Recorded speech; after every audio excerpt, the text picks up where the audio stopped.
Islamic Research Center. السلام علیکم ورحمۃ اللہ وبرکاتہ. مایان از طرف انٹرنیشنل اسلامک ریسرچ سینٹر اسٹیڈیو مخاطب میں باشیم و ما آوردیم برای شما تفسیر قرآن کریم. درس امروز چهارم درس در متعلق موضوع قرآن کریم در فضیلت سوره فاتحه می باشد. ان الحمد لله نحمده و نستعینه و نستغفره و نعوذ بالله من شرور انفسنا و من سیئات اعمالنا. من یهده الله فلا مضل له و من یضلل فلا هادی له و اشهد ان لا اله الا الله وحده لا شریک له و اشهد ان محمدا عبده و رسوله. اما بعد فاعوذ بالله السميع العليم من الشيطان الرجيم من همزه ونفخه ونفثه. رب اشرح لي صدري ويسر لي امري واحلل عقدة من لساني يفقه قولي. رب زدني علما رب زدني علما رب زدني علما. اعوذ بالله من الشيطان الرجيم. صراط الذين أنعمت عليهم غير المغضوب عليهم ولا الضالين آمين. امروز در شأن صراط الذين أنعمت عليهم از نگاه قرآن کریم احادیث رسول اکرم صلی الله علیه و آله و سلم خواهیم که صحبت کرد. گفتگوی ما در این صراط الذین تا آخر صورت میگیرد ان شاء الله. در صحیح مسلم شریف از حضرت ابو هریره رضی الله عنه حدیث وارد شده است. الله رب العالمین در شان سوره فاتحه ارشاد فرمودند که من سوره فاتحه را در میان خودم و بنده‌ام تقسیم کردم. نصفش برای من می باشد، نصفش برای بنده من. از ابتدای سورت تعریف، حمد، ثنا، تمجید و در وسط سورت درمیان تعلق در بین الله و بندگانش و همچنین صراط الذین انعمت علیهم در این خاص برای بندگانش می باشد. بنده از الله رب العالمین آن چیزی که مطالبه میکنه الله رب العالمین برایش عطا می فرماید، عنایت می فرماید. صراط الذین انعمت علیهم،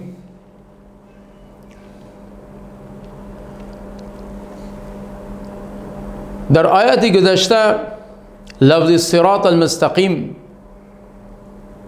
در تفسیر وی قرآن کریم، دین اسلام، حق و آن اشخاصهایی که در صراط مستقیم پای بردن، عمل کردن، اطاعت کردن، آیا برای آنها از طرف پروردگارشان چه انعام و احسان وعده کرده شده، داده شده؟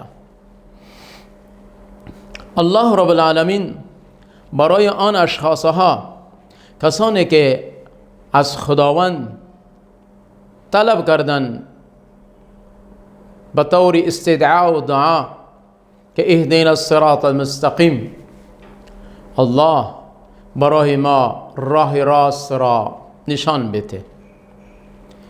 راه راست را خواستن، راه نجات را خواستن و این راه یک دفعه نه، بلکه در روز، در 5 اوقات خمسه، در 5 اوقات نمازها فرضی و نفلی، نمازگزار بنده خداوند از پروردگارش مطالبه میکنه، التجا میکنه، التماس میکنه که برای ما راه راست را عطا فرما و راه آن کسانی را که آنها به این راه روان بودن، رفتن، تو برای آنها انعام کردی، آن راه را برای ما هم نصیب فرما، نصیب کن.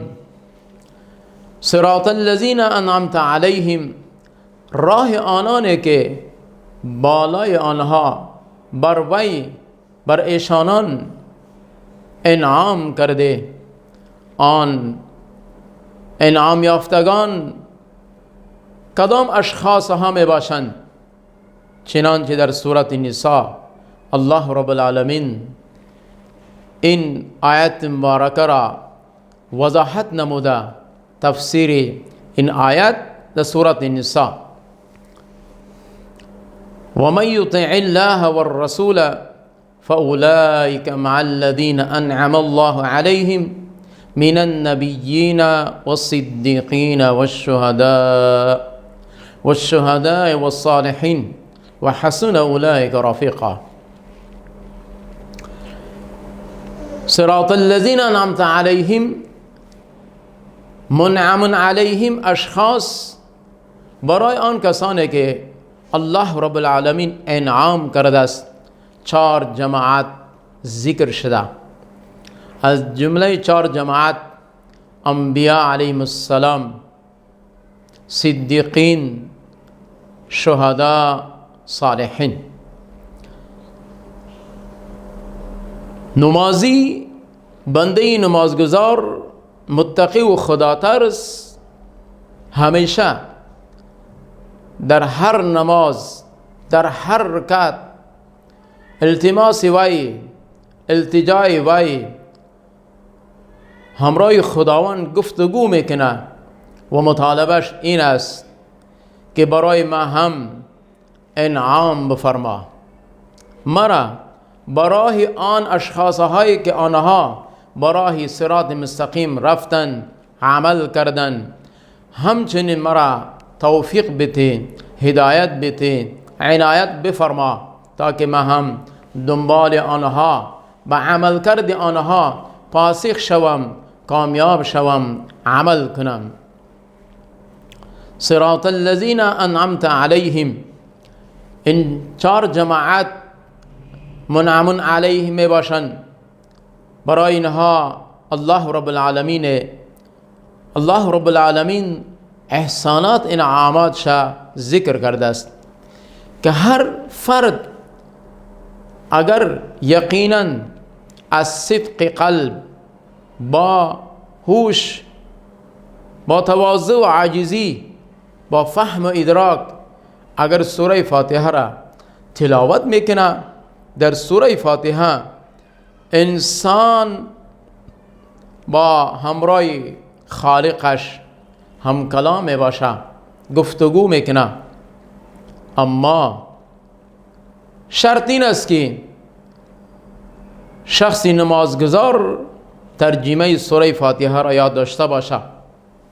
اگر یاد نداشته باشه اون نماز میگذاره، تلاوت میکنه، لیکن بر اصلی مفهوم، مقصود، لذت سوره فاتحه با اون الفاظهایی که تلاوت میکنه به زبانش و هم کلامش با کلام الهی، با خالقش لذت در نمیبرد، لذت حاصل نمیکند. لہذا برای ما و شما لازمی ضروری می باشه که ما کم از کم سوره فاتحه را ترجمه وی را، ترجمهش را، معانی و مفهومش را یاد داشته باشیم، یاد بکنیم، تا که ما زمانی که در نماز استاد می شویم به درگاه الهی ما روبرو می شویم، تمامی همه انواعها کارهای دنیایی را ترک میکنیم، حلال باشد یا حرام باشد، در نزد خداوند ما استاد میشویم. زمانی که ما استاد شدیم باید ما بفهمیم، بدانیم که ما چی الفاظ را در زبانمون ذکر میکنیم، جاری میسازیم، تلاوت میکنیم، میخوانیم. کم از کم الفاظهای را که تلاوت میکنیم معانیشان را پی ببریم، بفهمیم. صراط الذین انعمت علیهم،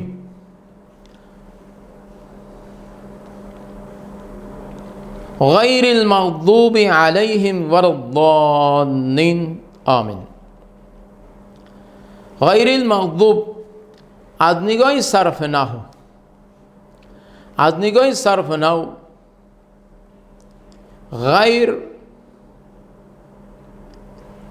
غیر المغضوب موصوف را حذف کرده شده است، صفت را ذکر کرده شده. مضاف الیه اینجا موجود است، مضاف حذف شده است. اصل عبارت در نزد مردم نحویین این چنین است: غیر به معنای استثناء. بعض اقوال این است که غیر به معنای استثناء. چرا؟ به خاطر این که صفت را اینجا ذکر نکرده است، به خاطر که در دو آیت ما قبل ذکر شده بود، لہذا نشاندهی شد. از این لحاظ این الفاظ را دوباره ذکر نکرد.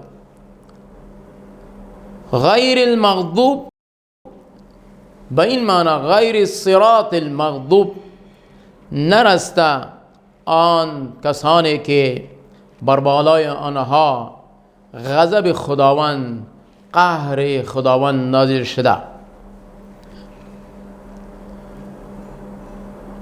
از جمله مردم یهود غضب خداوند و قهر خداوند در قرآن کریم مختلف الفاظها، مختلف آیات وارد شده است در شان این طایفه یهودی مردم. لعنهم الله ولعنهم اللاعنون، غضب الله علیهم، مختلف الفاظ وارد شده است. علماء یهود، علماء سو یهودی، اینها عالم بودن، می فهمیدن، با وجود علمشان اینها با امر و نواهی خداوند عمل نکردند، لہذا در قهر و غضب خداوند گرفتار شدند و غضب خداوند بالای این مردم نازل شده. و همچنین در سورت بقره ارشاد فرمودند: ضربت علیهم الذلة والمسکنه وباءوا بغضب من الله. بالای این مردم غضب خداوند، قهر خداوند نازل شده و این چنین قهری که در دنیا تا زمانی که اینها وجودشان هست تا قیام قیامت اینها فقیر می باشند، من حیث سائل می باشند. در حقیقت ظاهراً ما معاشره را، حالات زندگی این مردم را می بینیم، از نگاه دیدوار، از نگاه روزگار به ما معلوم می شود که این مردم خیلی ها سرمایه‌دار هستند، لیکن خالق کائنات ارشاد فرموده که بالای اینها ما ذلت و رسوایی را مسلط کردم، فقر و فقارت را مسلط کردم، مسکینی را مسلط کردم. این ثروت و سرمایه که در نزد اینها دیده می شود، در حقیقتا این ثروت و سرمایه مسلمان ها است که در خزانه اینها جمع کرده شدند. غیر المغضوب علیهم، با وجود علم داشتنشان اهل علم بودن لیکن عمل نکردن با امر و نواهی خداوند، اینها در پی نشدن، پشت سر انداختن، لہذا غضب خداوند، قهر خداوند بالا اینها نازل شده و می شود. ولا الضالین، آمین. در لفظ ضالین جماعتی از نصارا، در لفظ ضالین جماعتی از نصارا، اینها اهل علم نبودن. زمانی که اهل علم نبودن و با امو ضد و عنادشان، با امو رسم و رسوماتشان اینها اکتفا کردن، دنبال توحید نشدن، دنبال حق نشدن، آگاهی داشتن، خبر داشتن، اما با وجود خبرشان، معلوماتشان، اینها گفت خدا و رسول را نکردن، انجام ندادن، عمل نکردن، لہذا گمراه شدن. ما از خداوند، از الله رب العالمین التجا، التماس، دعا میکنیم که الله برای ما توفیق بده تا که ما گمراه نشویم. الله برای ما هدایت بده تا که برای گمراهی را روان نشویم. الله برای ما توفیق بده، همت استقامت بده تا که ما از راه فسق فجور، از راه فتنه و فساد، از شر الظالمین، از شر یهود و نصارا ما دور باشیم. اگر توفیق الهی نبوده باشد، هیچ فرد نمیتونه که خودش را از شر فتنه و فساد دور بسازه. این توفیق الهی می باشه و همیشه انسان با خدای خودش تعلقات خود را وابسته داشته باشه، فراموش نکنه. همچنین در ذهن اذهانش کلمات را وارد نکنه که من عمل کردم، این از عمل من می باشه.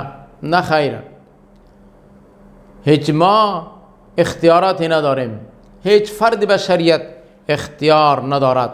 توفیق اگر هست از طرف خداوند است، هدایت اگر هست از طرف خداوند است. لہذا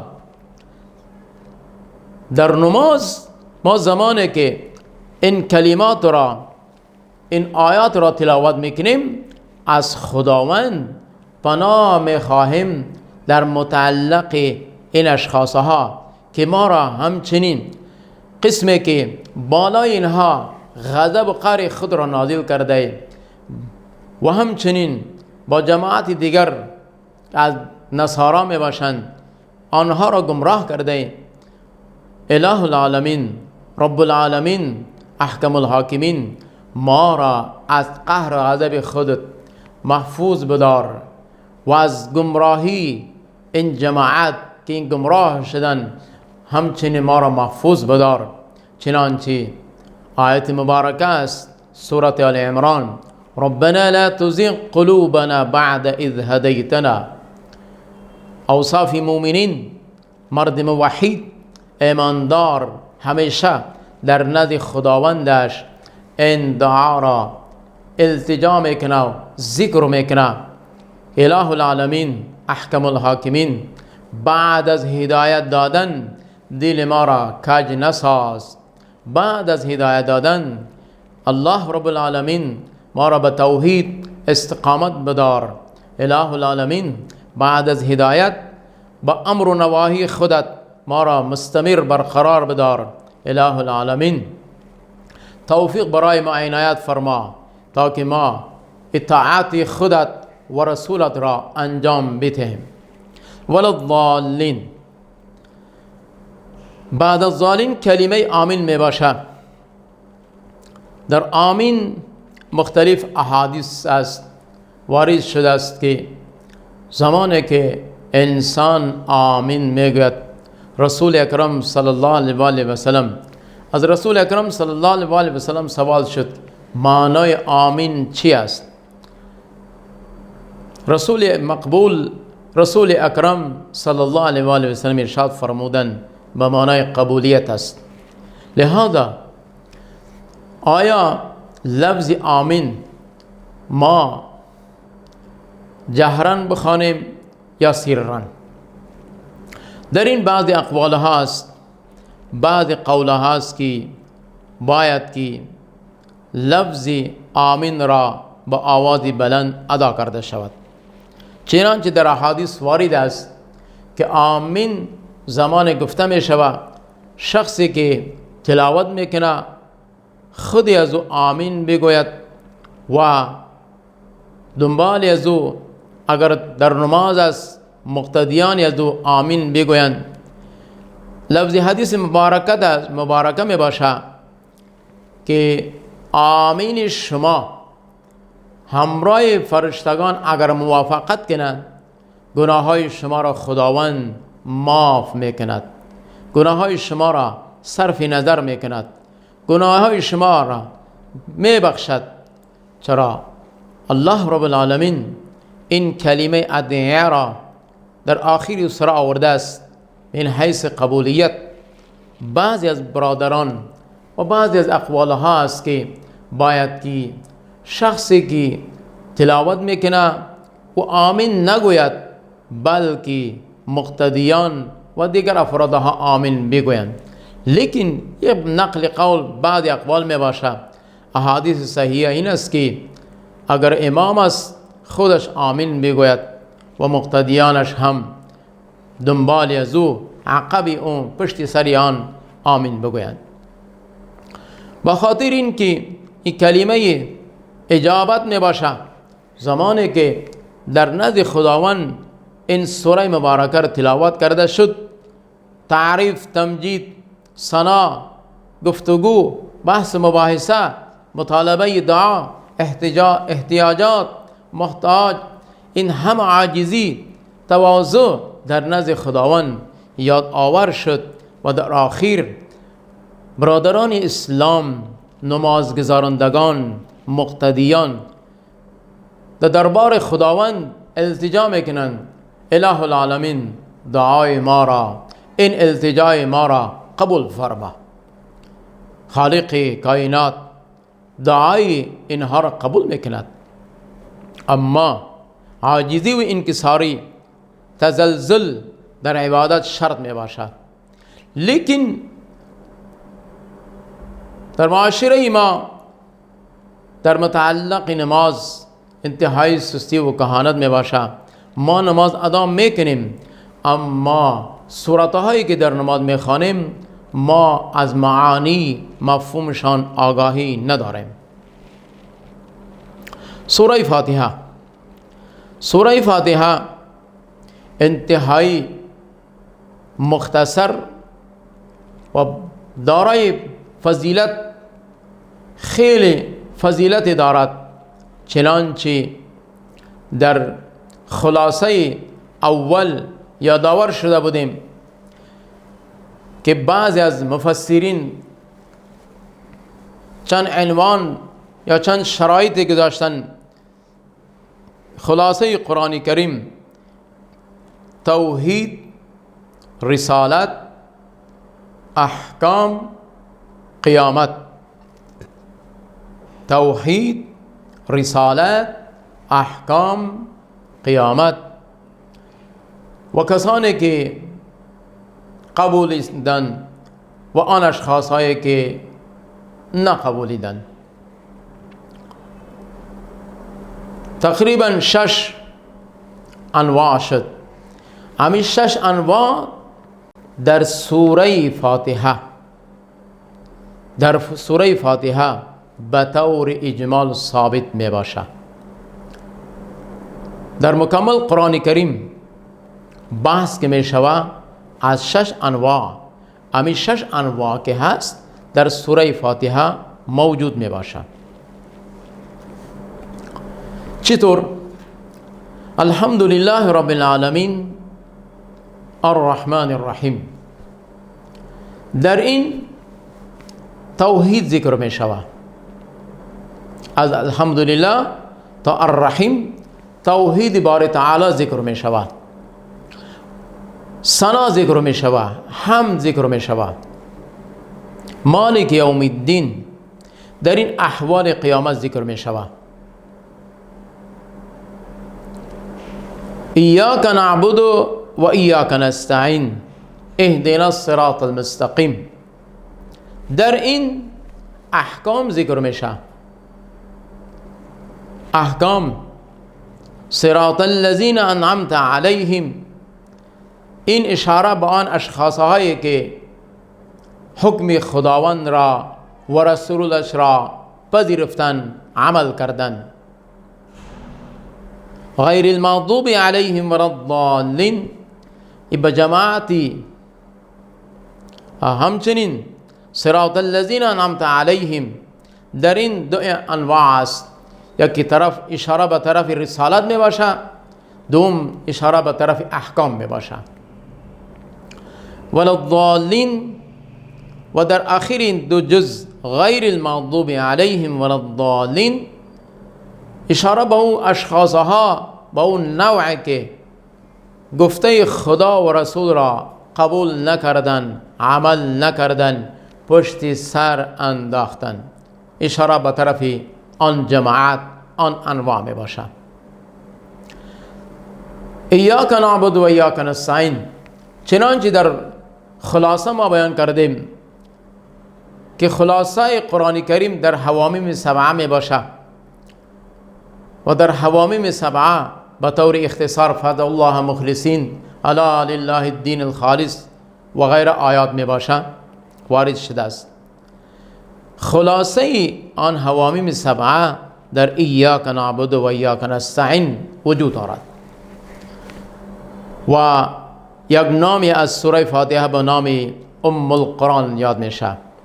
گفته میشه مادر را، لیکن مادر اینجا به ظاهر الفاظ و در حقیقت مغز به این معنا که فضیلت آن انواعهای احکام است، غیر احکام است، فضائل است، چه خوبی هایی که است، چه مسائلی که هست. ایاک نعبد و ایاک نستعین در سوره فاتحه بالخصوص در ایاک نعبد و ایاک نستعین درد می باشد.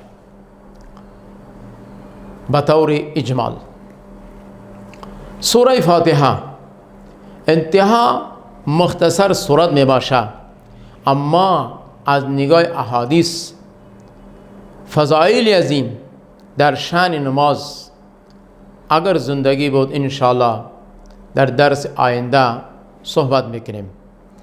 بدون سوره فاتحه نماز نمی شود. هر فرد، هر شخص، هر نمازی که اظهار کند که من سوره فاتحه را نمی خوانم، یک سپاره تلاوت میکنم، یک سپاره تلاوت از او یا یک 10 سپاره یا مکمل قرآن تلاوت کنه در یک رکعت، نمازی وی نماز آن نمازی قابل قبول نیست. چرا که رسول اکرم صلی الله علیه و آله و سلم ارشاد فرمودند در شأن سوره فاتحه من لم یقرأ بفاتحة الكتاب فهو خداج. حدیث در صحیح مسلم موجود است و در دیگر کتب احادیث هم موجود است که آن نمازی نمازش ناقص می باشد، نمازش نماز نیست. لیکن در ظاهرا ما سوره فاتحه را تلاوت میکنیم، هوش ما، فکری ما عاجزی و توجه نداریم. علت توجه نبودن ما این است که ما سوره فاتحه را به معانی از این، به مفهوم از این، به مقاصدی از این پیر نبردیم، آگاهی نداریم. لہذا در زبان من الفاظها را ورد میکنیم، تلاوت میکنیم، میخوانیم، لیکن آن لذت و حقیقتی که در سوره فاتحه است از نگاه ناآگاهی من که با ترجمه وی آگاهی نداریم، لہذا لذت حاصل کردن نمیتوانیم. ومن الله التوفيق.